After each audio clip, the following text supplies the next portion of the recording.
হ্যাঁ, বেরিয়ে যাও এখান থেকে। গার্ডরা, ওদের দুজনকে বের করে দাও, আর আজকের পর ওরা যেন এখানে দেখা না দেয়। এই বলে নীল রাগে নিজের কেবিনের দিকে যেতে লাগল। কিন্তু হঠাৎ কেউ তার মুখে একটা প্রচণ্ড চড় মারল। চড়টা এত জোরে ছিল যে কয়েক সেকেন্ডের জন্য নীলের চোখের সামনে অন্ধকার নেমে এলো। যখন সে ঘুরে দেখল, তার সামনে গায়ত্রী দেবী দাঁড়িয়ে আছেন। দাদিশা, কি হলো? গায়ত্রী দেবীর মুখ রাগে পুরো লাল হয়ে গিয়েছিল। তাকে দেখে চারপাশের লোকজন তাদের নিজেদের কাজে ব্যস্ত হয়ে গেল। চুপ, একদম চুপ। এত কিছু ঘটার পরও তোমার পেট ভরেনি? এখন অফিসের লোকজনের সামনে তামাশা করছো? তোমার মগজ কি ঘাস খেতে গেছে? সরি দাদিশা, আমি রেগে গিয়েছিলাম, কারণ যে এটা করেছে আমি নিজেই তার হদিস বার করব। তাই তুমি চুপ করো, আর কিছু করবে না। আমি নিজেই চেয়ারম্যানের কাছে যাচ্ছি। গায়ত্রী দেবী অবতার গ্রুপের জন্য বেরিয়ে গেলেন। নীল নিজের গালে হাত রেখে অনেকক্ষণ সেখানেই দাঁড়িয়ে রইল। অন্যদিকে অবনী ও গৌতম গাড়ি নিয়ে বাড়ি ফেরার জন্য রওনা দিল। অবনী মনে মনে খুশিও ছিল, কিন্তু কোথাও না কোথাও গৌতমকে রাগে দেখে একটু অবাকও হয়েছিল। অবনী বলল, থ্যাংক ইউ নীল থেকে আমাকে। অবনী, আমি তোমার স্বামী। কেউ যদি তোমার বিরুদ্ধে কিছু বলে, আমি তাকে ছেড়ে দেব না, সে নীলই কেন না হোক। এই কথা শুনে অবনীর মুখে হাসি ফুটে উঠল। অবনী জিজ্ঞেস করল, একটা কথা বলো, যখন আমরা বিল্ডিংয়ের ভিতরে যাচ্ছিলাম তখন তুমি এত আত্মবিশ্বাসের সঙ্গে বলেছিলে যে আজ দাদিশা সত্যিটা সবার সামনে আসবে, আর আজ সত্যিটা সত্যি সবার সামনে চলে এলো। আমি বুঝতে পারছি না, তুমি কি আগেই সব জানতে? এই কথা শুনে গৌতম এক মুহূর্তের জন্য চমকে উঠল। আমার কিভাবে জানা থাকবে? হ্যাঁ, আমি শুধু নিশ্চিত ছিলাম যে এত বড় কোম্পানিতে কেউ এত সহজে হেরাফেরি করতে পারে না, আর সত্যিটা সবার সামনে আসা থেকে কে বা আটকাতে পারে।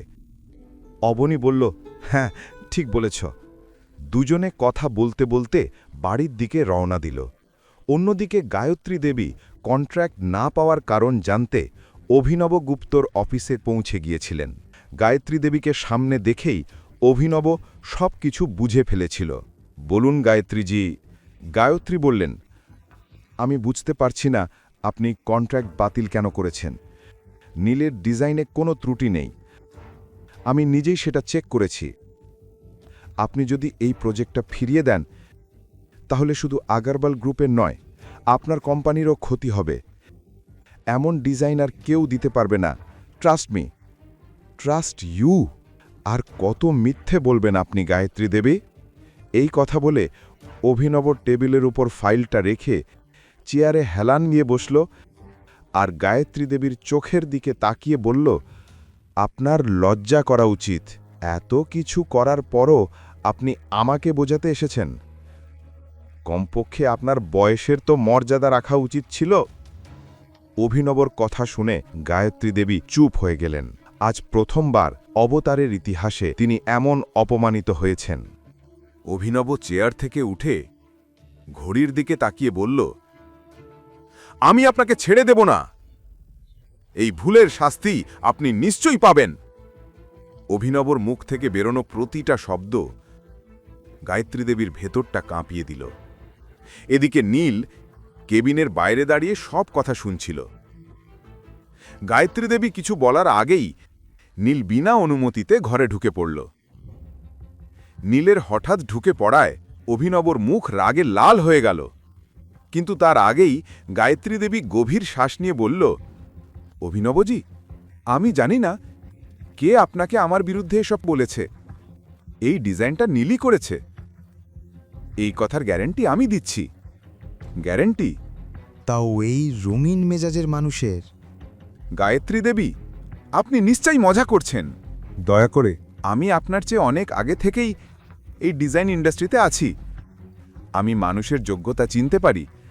আজ আপনি কারো কথায় প্রভাবিত হয়ে আমার কথাই বিশ্বাস করছেন না? অভিনব কঠিন স্বরে বলল, আপনি কি ভাবছেন গায়ত্রী দেবী? আমি এখানে শুধু সময় কাটাতে আসি? আমি জানি একটা প্রোডাক্টের ডিজাইন তৈরি করতে কত পরিশ্রম লাগে। ডিজাইনারকে পুরো প্রক্রিয়া মেনে চলতে হয়। কিন্তু মিস্টার নীল সেটা করতে পারেন না, কারণ আমি ওর আগের কাজও দেখেছি।